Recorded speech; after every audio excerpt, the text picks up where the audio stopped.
Hello, and welcome to Friends for Life, a podcast of the Lutheran Church Missouri Synod's National Mission. We're here to come alongside you as we journey through life under the cross. What does it look like to care for our neighbors in body and soul? How do we tend to our own body and soul? How can we speak up for life? And finally, how do we share the faith with the next generation?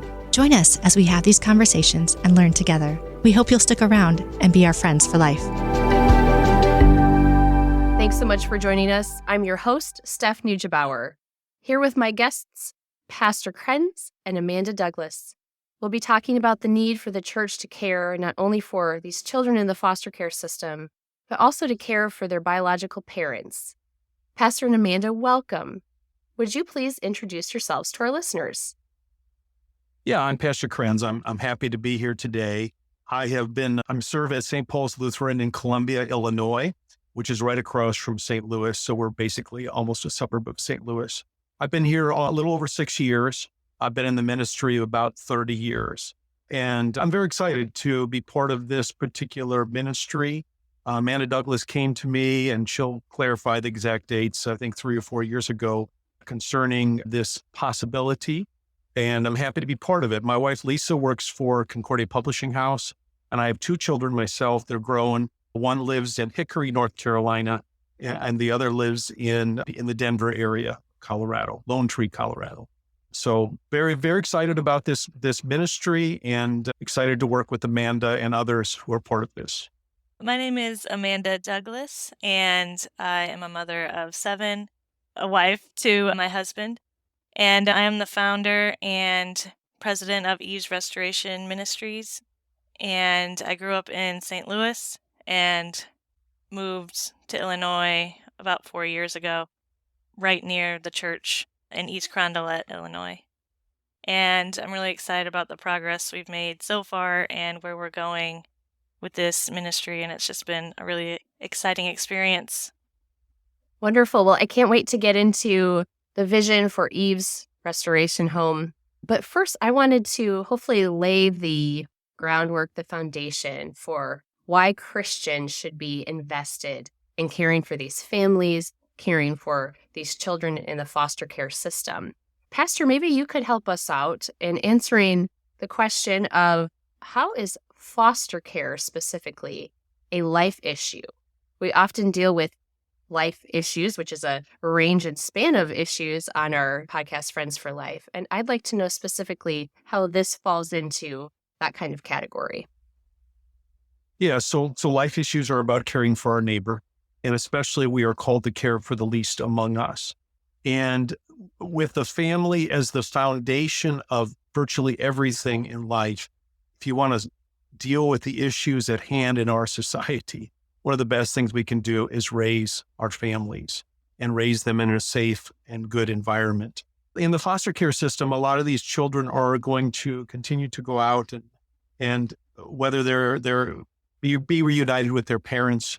And we just want to make that as good as possible. A lot of times the way this is a life issue, and this came up at one of our board meetings recently, it's specifically to women who feel like when they have children and maybe they have another pregnancy and they're in the foster care system, they don't feel like they have choices. Their choice feels like the one choice is to have an abortion or have this for their child. And it really came home to me in talking to an individual saying that part of this is giving them hope that there's a possibility that we can walk with them to get their own children back. And if they have another child, to bring that child into the world. So I do think it gets at the very core of this. And it also gets at the core of serving our neighbor and foundational for creating a good society that we all want to be part of.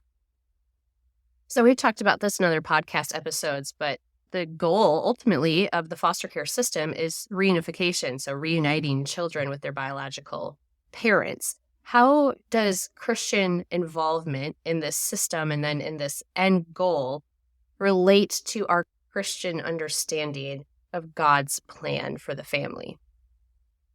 I see it as God's ultimate plan for the family in a perfect world would be one father and one mother coming together to create life in a nurturing, godly environment. But unfortunately, since our fall into sin, that doesn't happen all the time. But Paul says in a lot of his letters that we're adopted as sons through Christ. and uses a lot of restoration language. And just as foster care restores families together through reunification or also through adoption, like when I think of foster care, I think of the gospel and the connections that it makes to families and to Christ. Yeah, I think helping women with the understanding of vocation. Part of this is our Lutheran theology, and we'll probably get into this later, that helping them with the purpose of this environment is to help them in mind, body, and soul. And if they can get figured out in terms of helping them with understanding every aspect of their life and vocation, I think that can be very helpful in their moving forward with this and seeing their daily life. And one of the very intriguing things in this whole process has been Amanda's experience working in environments that had more of a prosperity theology. And that theology, she felt, and I know she can explain better than me, but it was very compelling for me, was not helpful. I even felt like this in doing prison ministry, that the theology of restoration, the gospel message, freeing people up at the very foundation, helps in every aspect of their lives. And I think with these women, it will be, and their families, very, very beneficial. But Amanda's got some background with this that I thought was very helpful of why we need something like this, that our evangelical friends and some of the more Pentecostal backgrounds are commendable that they're seeking to do this more. But within our framework, our settings, our Lutheran settings, not as much. And we kept asking ourselves the question, well, why not? Why not? We were looking for it. And if this is the starting point to help bring this about, we think we have something to offer here. Yeah, in terms of the homes that I had worked in the past for addiction and depression and eating disorders and things like that, having this false gospel intertwined in with their care was very concerning for me. And so that was when I had started researching different organizations in the LCMS and kind of asking around, like, do we have any program for women or men or anything like this? And I didn't really find much of an answer. So when we went through this process, Pastor Krenz and I, of just researching, just in general, this topic of this need in our community, we had stumbled upon the foster care community and how these mothers just had not as much care or thought as other populations. And so really going with that and realizing that, me being a mother myself, that we could help these women and tell them the true gospel and help reunite families. And that was kind of where that started. Explain to me and our listeners what you mean by coming from, a place of prosperity, gospel, and caring for these women, and then the Lutheran theology, how that changes the way that you serve these women. So in the homes, I really love to talk individually with each of the women, kind of after we do Bible study or after classes or things like that. And the same pattern that I heard was just like this burden of them telling them that they're free in Christ now, and them saying that they believe in Jesus, but they did all of these things wrong, and they just feel like this burden on their conscience and all this pressure that they need to do the right thing for God so that He'll bless them and keep them on the right path. And if they don't, then they'll be punished. And kind of that whole tone, and kind of how they can help heal themselves if they just believed strong enough. And it really made me want to especially implement in our program confession and absolution by LCMS pastors, private confession, and really emphasizing that, because even if, they hear the gospel and they believe that burden on their conscience when they've done so many things that, weren't godly, they could have that burden lifted. And I think that's very important, and that was something that I really felt was lacking in the two homes that I had worked in. And just as my experience as a pastor, I have found it very, very difficult to find, for people that are struggling with foster home things, but even addiction issues or whatever, finding Christian homes or places where it's first hard to access that. And then to find places that are good quality that you can get help with it. It's just very, very difficult. And we've heard from people, we've tried numerous different homes, not maybe on the foster home issue, but on addiction issues. Just finding a good, solid place is really difficult. And so part of this process is our understanding of mind, body, and soul working together with all of that. We really do see that there's a need for this out there. I agree. So please explain what the goal, the vision of Eve's Restoration Home is. It's my understanding that this is currently a vision that is coming to life, but is not currently open to women and their children as of yet. Is that correct? Yes, that's correct. So we're still in the startup process, and we plan to open in 2028. So we kind of have had this longer runway so that we could do thorough research and then go into another phase of really finding a board and committee members that are passionate about this issue of pro-life, foster care, bio moms, addiction, all of the things, and really focusing on professionals and those with this type of experience. And then from there, really building awareness of the need and building awareness of the organization so that when we do open, it's a big endeavor and we'll really need those monthly supporters and the yearly supporters. But definitely in our research, we talked to a lot of different CEOs, and the thing that kept coming up was really emphasizing monthly donors. And in the beginning right now, a lot of people are excited, but if you're trying to run a home and have staff and food expenses and electric bills and all those things, 5 years from now, if you're running dry on money, that can really be a problem. So really building that donor base. And I've been asked by someone, like, if somebody just gave $2 million today, would you open immediately? And I said, no, I don't think so, because that money could run out and you really need that steady flow so that we really have a structured program and can keep it going, and be able to serve as many women as we can. So I think the idea is initially to do a home for about 3 to 6 women with a building that would be near one of the vicinities of our churches. It could be near St. Paul's. And then there would be a staff that would be part of it. And maybe Amanda, you can speak more specifically to that staff. I think the whole process here is the long-term approach. There's no easy fix for any of these problems in these situations. But I think that the persistence, the long-term in planning, doing it the right way. And then once we get the home started, not only helping the women and the families at the home, but also follow up afterwards. Really, that's, I think, one of the real set apart things is our intention to follow up afterwards with this. And then the involvement, and we'll talk about this, I'm sure, a little bit later, the involvement of our churches within that environment.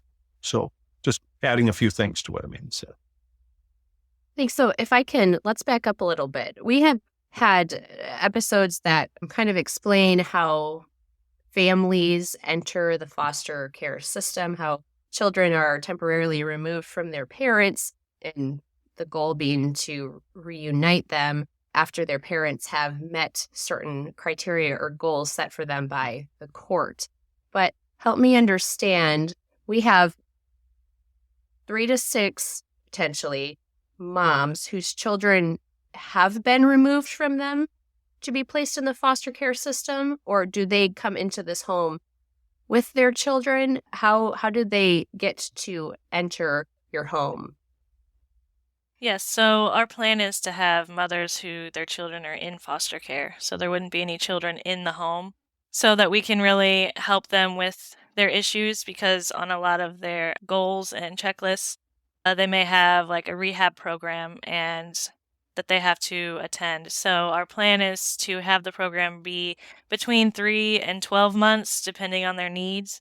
And if they have to go to a rehab program for, 3 months, why not be something tailored to their needs and helping them get through their checklists and make goals for their life and figure out from there.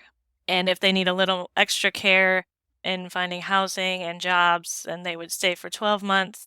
And our program would kind of be a stepping stone for these women because they couldn't reunify with their children while they were in our home, but they could get the resources that they need.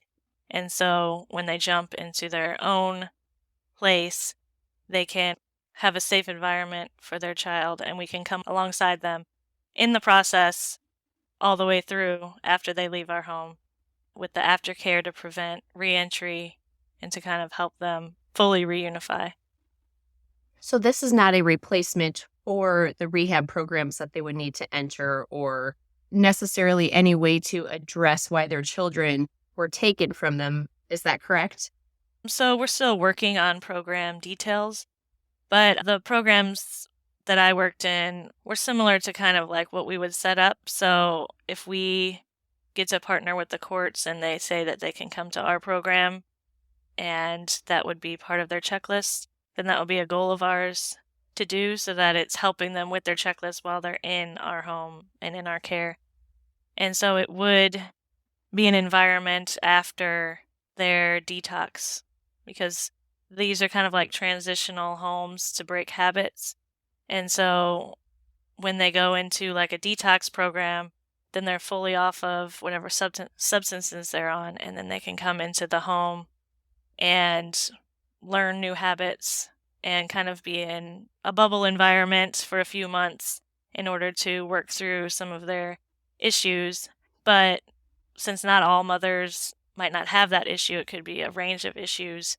We kind of want to tailor the program to each mother. And the second home I worked at, they had women together with all kinds of different issues, and I appreciated that because they had a lot of structure and a lot of rules, and it really kept things in place so that they could do the same program, but it could be tailored to their specific needs as far as rules and habit breaking and things like that. And so this idea of having a bunch of women with multiple different issues in a home, I think it could be doable in that sense. So just tailoring it 3 to 12 months, depending on what that particular mother needs and what their particular goals with the courts are. Let me add that there's a dream with this whole thing. We're calling it Eve's Restoration Home, but also Eve Restoration Ministries. The dream is that down the road, there would be homes for people dealing with eating disorders, homes for people dealing with drug and alcohol rehabs. Now that's down the road, but that's an overarching dream that this format could be used to lead into something like that down the road. Why is it called Eve's Restoration Home or Eve's Restoration Ministry? How does the name imply what your goal is? So I had been thinking of names, and I landed on Eve because she was the first mother, the mother of all living. And I kind of joke that she made a mistake in the beginning, although, Adam was in on that too. But that, mothers make mistakes, and ultimately the two part to the name is restoring mothers with their children, but also helping to restore the relationship between those mothers and children and God through Christ and through the Holy Spirit. So kind of twofold in the name, restoring to God and restoring to family. I am assuming that with the name Eve's Restoration Ministries, that you are specifically tailoring your services and your programming to the women. What kind of help would there be for the father that might be involved if this is a married couple? What might that look like? In the beginning, we were trying to just narrow down our focus on the mothers, but we have definitely talked in our meetings about having things for the fathers as well, the ones that may need help. But since we had to start somewhere, we're focusing on the moms. But as we develop our program, since it's not at that stage yet, we are going to talk and discuss about how to include the fathers and other family members as well. Part of our research was there was such a broad way that we wanted to help people, and Amanda wanted her vision to help people, that everybody said, you really need to narrow this down to a particular people. And we found that in our area where we're at, the second highest group of women are in foster care, children in foster care in the state of Illinois, is in our area. So it really helped us to kind of see, okay, we can help in that area specifically tied to this. Wonderful. You had said, Pastor, that the hope is to have this building in close proximity to a Lutheran congregation. So the goal would be, as you said, to care for these women in body, mind, and spirit. And that's done with the programming that you offer, but also the proximity to word and sacrament ministry. So how would it look if St. Paul were to be that congregation that was in close proximity? What would the involvement of your congregation or your pastoral care be? Yeah, and I appreciate that question. I think one of the things we have at our congregation right now is a food pantry that really does serve a number of people on a regular basis. And so our congregation's used to doing a ministry out towards the community that's connected to that. Well, a couple things. One would be the Lutheran pastors would be regularly going in our area, in our circuit. The hope is they would take turns on a regular basis, going in, doing Bible study, confession and absolution on that end. Secondly, how giving rides to maybe to a job in the area, giving rides to church. So having ways that we could give rides to church. A third way that could help is just keeping the building up. So having a committee that would be in charge of just making sure that the building and the structures are there and we have enough things for the kitchen and the living room, all kinds of just material things that our people could be involved with there. You have to be a little bit careful because there's some boundaries that are created with what, and Amanda could speak to this more about how connected lay people can be with these situations and with the people. But I think there's a lot of leeway within that this could be a way that we could really specifically help. And I might add too, that one of the ways I think in thinking of these ministries that might be helpful is to think of it in terms of the body of Christ and the least among us and how they're absolutely essential for the church and for the life. That we assume that many of these women and their families will be Christian, maybe struggling in a lot of areas of life, as all Christians do, but that we will gain also from our interactions with the body of Christ.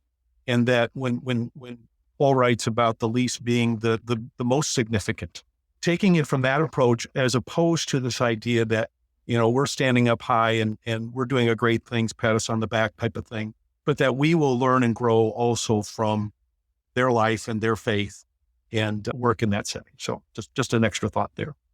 Absolutely. My final question is when thinking about foster care and the foster care system, we've talked in other episodes how children are often the main focus of the foster care system and how it's structured. How is Eve's Restoration Home or Eve's Restoration Ministries a bit different in that it shows compassion and care specifically for these moms? Yes, because we're going for the angle of the mother, we're focusing on the main point of foster care initially is reunification and emphasizing that we really do want to have reunification into safe families, that we will create an environment for these women so that they can thrive and have their children back. And also how we just discovered that there's a limited amount of resources for biological families. And how is the system going to improve if there's limited resources for them? And we believe it's through care and compassion on the biological family members and starting with them and helping them, because I've heard many people say that the process is very overwhelming. Caseworkers are very swamped. So it's kind of like your children are taken, and then here's a list of the things you need to do and go do them.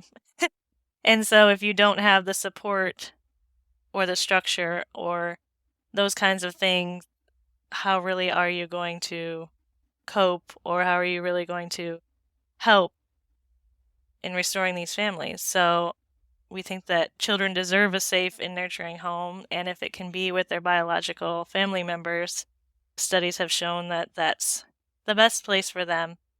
And adoption is wonderful, and we really appreciate foster care and all of those things.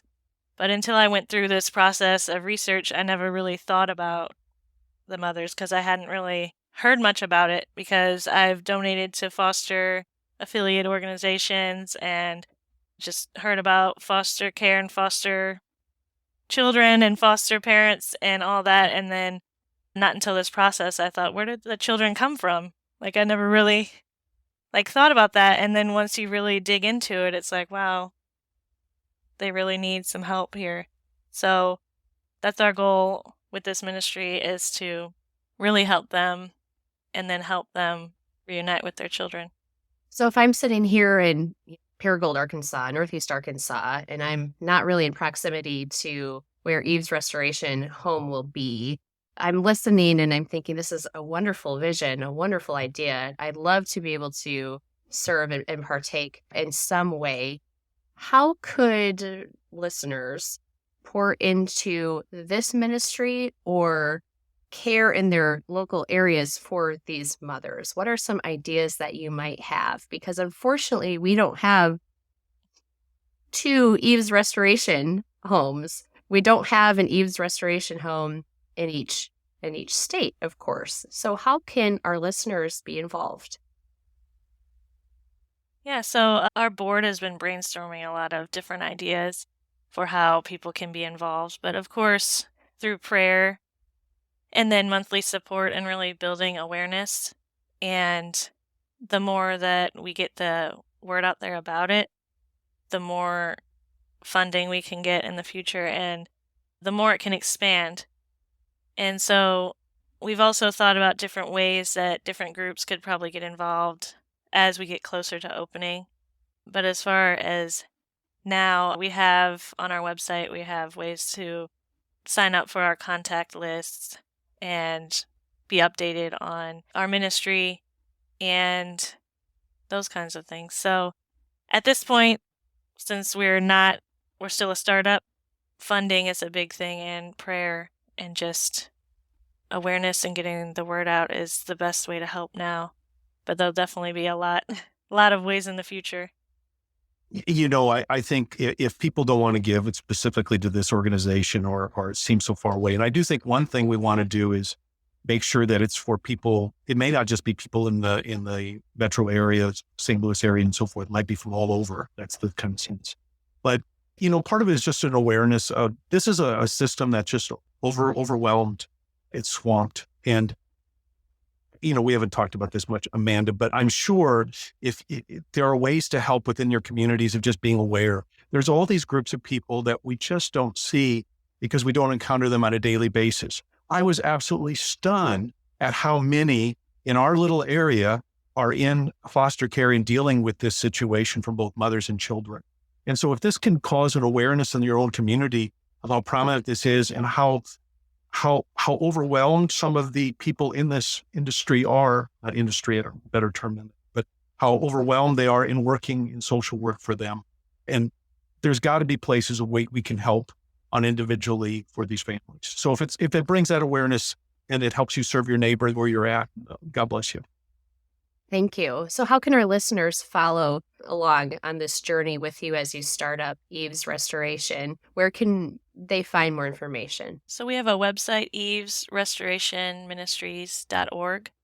And we also have a Facebook page by the same name and an Instagram, Eve's Restoration Home, and a YouTube. So, yeah. So we're just really trying to get our name out there at this point. So lots of different avenues to get information. I think you can sign up for a newsletter. We try to send out a newsletter 4 times a year, and we can get that information. We're still looking for names to have that on. And so we try to keep people informed. Sending out a prayer, is that once a month? Do we do that, Amanda? Or Yeah, that's each season. So we just sent out our spring prayer list. I just wanted to share our mission statement as well. So it's to provide parenting resources and Christ-centered spiritual care in a residential setting to mothers whose children are currently in foster care, empowering them to rebuild and reunite their families. So really emphasizing that rebuilding and reuniting of their families and empowering them to do that is really what we want to emphasize. It's beautiful.